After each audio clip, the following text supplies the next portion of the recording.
వాళ్ళ కోసం నేను ఆగనండి, నేను మాత్రం చించేస్తాను. అది వాళ్ళ కోసం ఆగే ప్రశ్నే లేదు. ఎవరి కోసం ఆగరది.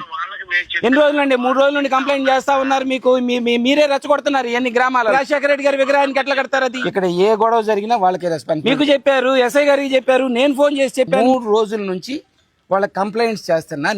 నేను కూడా చేశాను. ఆ మాత్రం మినిమం కామన్ సెన్స్ ఉండదా వాళ్ళకి? గ్రామాల్లో ఇయే కదా గొడవలు పెంచేది, పోలీసులే పెంచుతున్నారు. 3 రోజుల నుండి కంప్లైంట్ చేశారు కదా, అక్కడ గ్రామస్తులు చేశారు. కానిస్టేబుల్ ఒకళ్ళు ఉన్నారు, దాన్ని తీసేసే వాళ్ళు ఎవరు లేరు. ఫ్లెక్సీ అట్లా దూరిపోవాలా? ఫ్లెక్సీ కింద నేను ఎక్కడే కూర్చొని ఉంటానండి. నాయకులు మీరు చెప్పిన చోట నేను కూర్చొని, నేను ఇప్పుడు అక్కడ విగ్రహానికి నేను దండేయడానికి వచ్చాను. అక్కడే ఉన్నానండి. అది తీసిన దాకా అక్కడే కూర్చొని ఉంటాను. మీరు అది ఎప్పుడు తీయించిన దాకా నేను ఎక్కడే కూర్చుంటాను. ఇక నేను అక్కడే కూర్చుంటాను తీసేసేంత వరకు. మీ నోటీస్కి ఒకసారి ఇద్దామని.